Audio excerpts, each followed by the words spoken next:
شکر کا مطلب یہ ہوتا ہے، یوں سمجھ لیجئے کہ اللہ کی نعمت کے حصول کے بعد جیسا اس کا تقاضا ہے اس تقاضے کو اختیار کرنا، یہ ذہن میں رکھیے گا۔ اب اس میں تھوڑی وسعت کیا ہے سمجھنے کے لیے کہ شکر تین طرح کا ہوتا ہے۔ ایک زبان سے شکر، وہ یہ کہ جو اللہ کی نعمت ملے ہم کہیں اللہ تیرا شکر ہے کہ تو نے نعمت عطا فرمائی، یا الحمدللہ رب العالمین۔ ایک ہوتا ہے شکر بالجنان، دل کے ساتھ شکر ادا کرنا، اس کا مطلب ہوتا ہے اعتراف نعمت، یعنی ہم دیکھیں غور کرتے رہیں اللہ نے مجھے یہ نعمت دی ہے، یہ نعمت دی ہے، یہ نعمت دی ہے، فلاں نعمت فلاں کو نہیں دی مجھے عطا فرمائی ہے۔ یہ نعمتوں کا اعتراف، ان کا ادراک کرنا، ان کا شعور بیدار کرنا، ان کا احساس کرنا، یہ شکر بالجنان کہلاتا ہے۔ اور ایک ہوتا ہے شکر بالارکان، تو پہلا شکر باللسان، دوسرا شکر بالجنان، اور تیسرا شکر بالارکان۔ شکر بالارکان، ارکان رکن کو کہتے ہیں، رکن جسمانی عضو کو بھی کہتے ہیں۔ مراد یہ ہے کہ پورے جسم کے ساتھ شکر ادا کرنا۔ اس کا مطلب یہ ہوتا ہے، یا پوری نعمتوں کے ساتھ شکر ادا کرنا ظاہری اعتبار سے وہ یہ ہے کہ ہر نعمت کو صرف اور صرف اللہ تبارک و تعالیٰ کی فرما برداری اور رضا کے مطابق استعمال کرنا، نافرمانی اور ناپسندیدگی والے کاموں میں استعمال نہ کرنا۔ جب کوئی شخص یہ تینوں کام کر لیتا ہے، یہ تین طرح سے شکر ادا کرتا ہے، تب وہ حقیقی طور پر شکر گزار کہلاتا ہے، زبان سے بھی،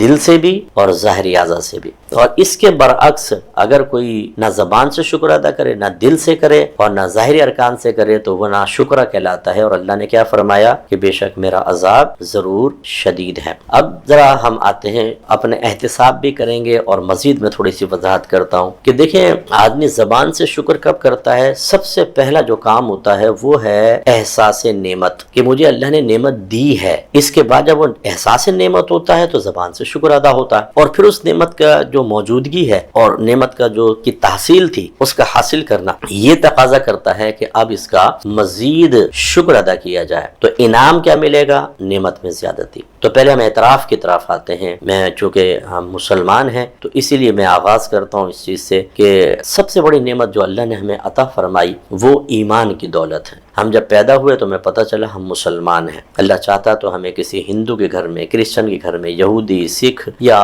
آتش پرست یا شیطان کی پوجا کرنے والوں کے گھر میں پیدا کرتا تو ہم اسی کو حق سمجھتے، صحیح سمجھتے۔ اور آپ دیکھیں ہر مذہب سے تعلق رکھنے والا اپنی سوچ اور فکر کے اعتبار سے کچھ کمزور ہوتے ہیں، کچھ بہت ہی مضبوط ہوتے ہیں۔ بعض ایسے ہوتے ہیں جو ایکسٹریمسٹ قسم کے ہوتے ہیں، وہ کہتے ہیں جو میرا مذہب ہے بالکل ٹھیک ہے، اس کا مطلب ہے وہ کفر پہ قائم رہتے ہیں حتیٰ کہ اسی پر ان کا انتقال ہو جاتا ہے۔ اور میں بارہا آپ کو آیات بیان کر چکا ہوں، ہمارا قرآن ہی کہتا ہے کہ جو حالت کفر پہ مر گیا، پہلی بات تو یہ کہ اس کے زندگی میں سارے اعمال ختم ہو جائیں گے، برباد، اور وہ ہمیشہ ہمیشہ جہنم میں جائے گا۔ اب آپ نے اور میں نے کوئی طلب تو نہیں کیا تھا کہ اللہ تعالیٰ ہمیں کسی مسلمان گھرانے میں پیدا کر، یہ فقط اس نے اپنی رحمت سے ہمیں عطا فرمایا کہ مسلمان بنایا، اپنے حبیب کی امت میں پیدا فرمایا، اور پھر اہل محبت میں سے بنایا۔ ہم اہل سنت جو ہیں الحمدللہ ہم اللہ سے بھی پیار کرتے ہیں، رسولوں سے، اہل بیت اطہار سے، صحابہ کرام سے، اولیاء عظام سے، جیسے جیسے مقام و مرتبہ ہے ویسے ویسے تعظیم کرتے ہیں، کسی کی بے ادبی کے مرتکب نہیں ہوتے۔ کوشش یہ ہوتی ہے یہ کتنی بڑی اللہ تعالیٰ نے ہمیں نعمت عطا فرمائی۔ تو ایک تو یہ اس اعتبار سے نعمت کا احساس ہمیں کرنا چاہیے۔ پھر اس کے علاوہ نعمت کا احساس ہوتا ہے تقابل کرنے سے زیادہ ہوتا ہے۔ نبی کریم صلی اللہ علیہ وسلم نے فرمایا کہ تم دنیاوی معاملے میں ہمیشہ سے اپنے نیچے والے کو دیکھو، جب تم ایسا کرو گے تو کسی نعمت کی ناقدری میں مبتلا نہیں ہوگے۔ تو لہٰذا ہم پاگل کو دیکھیں، اللہ نے ہمیں عقل دی ہے، کسی نابینا کو دیکھیں، اللہ نے ہمیں بینا بنایا ہے۔ آپ کے دانت سلامت ہیں، کسی کے دانت ٹوٹے ہوئے ہیں، چبتے ہی نہیں بیچارے سے، بڑی مشکل سے ایسے منہ میں ڈال کے نگلتا، پھر معدہ خراب ہوتا ہے، دیگر معاملات ہیں، اللہ نے آپ کو دانت دیے۔ بعض ٹیسٹ لیس ہو چکے ہوتے ہیں، ان کو کسی چیز کا ذائقہ محسوس نہیں ہوتا۔ آپ مختلف چیزیں کھاتے ہیں تو آپ کو کتنا سکون ملتا ہے، مزہ آتا ہے۔ بعض کی قوت جو سونگھنے کی طاقت ہے وہ ختم ہو جاتی ہے، ان کو اسمیل ہی نہیں آتی ہے، بعضوں کو اسمیل کا آنا بھی ایک بہت یعنی اچھی خوشگوار خوشبو ہوتی ہیں، یا جلنے کی اسمیل آتی ہے تو پھر آپ فوراً بھاگ کے چولہے کی طرف آتے ہیں، آپ کو وہ اسمیل ہی نہیں آتی، پیٹ پھیر کے بیٹھا ہوا ہے، پیچھے چیز جل رہی ہے، اس کو پتہ ہی نہیں چل رہا، حتیٰ کہ جل کے خاک ہو گئی۔ تو یہ بھی ایسے لوگ ہیں، ایسے کیسز ہیں ہمارے سامنے، اور آپ بھی جانتے ہوں گے۔ ایسے ہی بعض ہوتے ہیں کہ جن کے ہاتھ نہیں ہیں، آپ کے ہاتھ ہیں، کسی کے پیر نہیں ہیں، آپ کے پیر ہیں، کوئی جسمانی طاقت نہیں رکھتا، اللہ نے آپ کو قوت سے نوازا ہے، ایسی کوئی بالکل تنگ دست ہے، اللہ نے آپ کو پیسہ دیا، کسی کے پاس اپنا گھر نہیں، آپ کے پاس اپنا گھر ہے، کسی کے پاس اپنا کنوینس نہیں، وہ بیچارہ روڈ پر فٹ پاتھ پر رات میں 2 گھنٹے کھڑے ہو کے کنوینس کا انتظار کرتا ہے، آپ کو اللہ نے گاڑی دی، آپ فوراً آ جا سکتے ہیں۔ اسی طرح بعضوں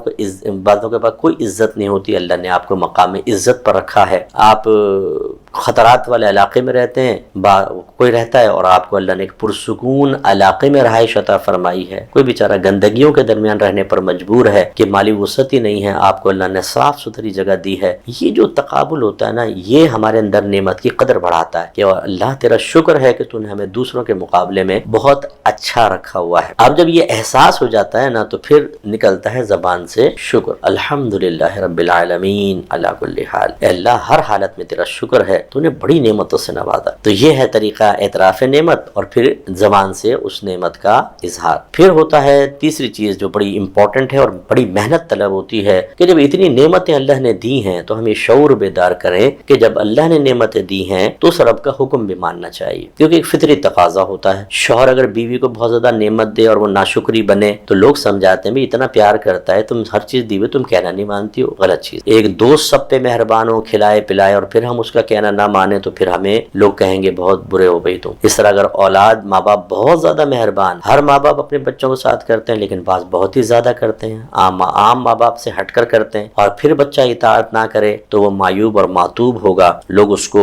ٹونٹنگ بھی کریں گے، اس کی مذمت کریں گے کہ تم اچھے نہیں ہو، تمہارے ماں باپ نے کتنا اچھا سلوک کیا اور تم ایسا کرتے ہو۔ اس کا مطلب یہ ہوا کہ یہ ایک عقل بھی اس بات کا تقاضا کرتی ہے، طبیعت بھی اس کو قبول کرتی ہے کہ جو ہمیں نعمتیں دیتا ہے، جو ہمیں آسائشیں دیتا ہے اور اس کے بدلے میں کچھ لیتا نہیں ہے۔ دنیا میں دیکھیں ہر ایک کسی نہ کسی ذریعے سے اگر کسی کے ساتھ احسان کرتا ہے تو کچھ لینا چاہتا ہے۔ ماں باپ کہتے ہیں بیٹا ہم نے پال پوس کے جوان کیا، جاب کی، اب تمہیں ہمیں پالنا ہے کہ نہیں۔ بیوی شوہر کرتا ہے تو وہ توقع رکھتا ہے بیوی میرے لیے کھانا پکائے، دیگر چیزیں۔ اگر بیوی سب کچھ کرتی ہے تو وہ چاہتی ہے شوہر کی توجہ میری طرف رہے۔ یعنی دنیا کے اندر یہ منع نہیں ہوتی چیزیں، لیکن میں ایک بات سمجھا رہا ہوں کہ کہیں نہ کہیں کسی نہ کسی جہت سے ہم اپنے مفاد لیتے ہیں جب ہم کسی کے ساتھ کوئی احسان کرتے ہیں، لیکن اللہ تعالیٰ کی ذات بے نیاز، وہ دیتا ہے، اسے کسی چیز کی ضرورت بے لوث، بالکل وہ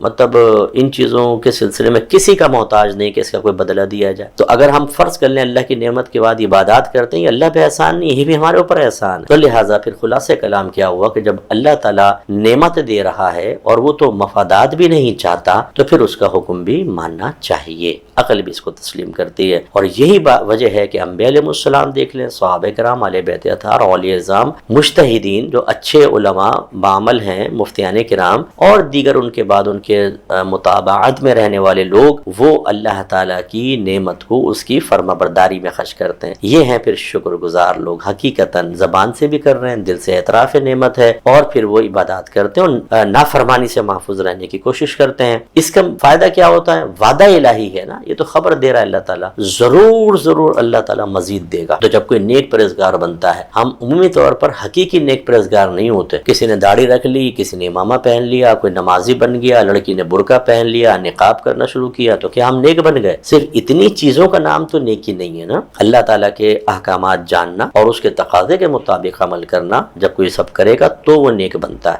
اور احکام ہر چیز کے بارے میں ہیں، سوچنے کے بارے میں، دیکھنے کے، سننے کے، بولنے کے، چکھنے کے، چھونے کے، اپنے ستر کے استعمال کے، دوستیاں کرنے، رشتہ داریاں کرنے، پیسہ کمانے، پیسہ خرچ کرنے، جاب کرنے، کاروبار کرنے، انویسٹمنٹ کرنے، ان سب کے متعلق جس چیز کی ضرورت آتی جائے گی، ان سب کا علم حاصل کر کے اس کے اندر احکام معلوم کر کے جب اس کے تقاضے کے مطابق انسان عمل کرتا ہے تو وہ نیک بنتا ہے اور حقیقتاً شکر گزار بنتا ہے۔ اس کے لیے اللہ کا وعدہ ہے مزید عطا فرمائے گا۔ تو لہٰذا اس سے یہ بھی پتہ چلا کہ احکام کا سیکھنا اور اللہ تعالیٰ کی فرما برداری کے تمام شعبوں کے بارے میں علم حاصل کرنا تاکہ میں حقیقتاً فرما بردار بن جاؤں، یہ بھی ضروری ہے۔ اور چونکہ ہم یہ کرتے نہیں ہیں، تھوڑا بہت کر کے سمجھتے ہیں کہ یہی سب کچھ ہے، پھر ہمارے بعض بھائی کہتے نظر آتے ہیں یار ہم تو کوئی برائی نہیں کرتے، اللہ تعالیٰ پھر ہمیں آزمائشوں میں ڈال رہا ہے۔ ابھی آپ نے سیکھا ہی کہاں ہے برائی؟ کیا آپ کو سب برائیوں اور اچھائیوں کا پتہ ہے؟ تو میں تو 34 سال سے جو کہ تبلیغ کر رہا ہوں، جب کوئی ایسے بھولے پن میں کہتا ہے پھر میں کراس کوسچننگ کرنا شروع کرتا ہوں تو پتہ چلتا ہے کہ گھروں میں ہی لاکھوں گناہ ہو رہے ہیں، دوستوں کی صحبت میں رہ کے، آفیسز کے اندر، دیگر مقامات پر، وہ ہمیں پتہ نہیں ہوتا اصل میں، کیونکہ ہم دین کے قریب نہیں آتے، ہم نے مذہب کو پورا سیکھا سیکھا نہیں ہے، ہم اس آیت پر عامل نہیں ہیں جو اللہ نے فرمایا کہ یا ایھا الذین آمنوا ادخلوا فی السلم کافہ، اے ایمان والو اسلام میں پورے داخل ہو جاؤ۔ ہم نے اسلام پورا سیکھا ہی نہیں تو داخل کیسے ہوں گے؟ جتنا سیکھا ہے اس میں بھی ہم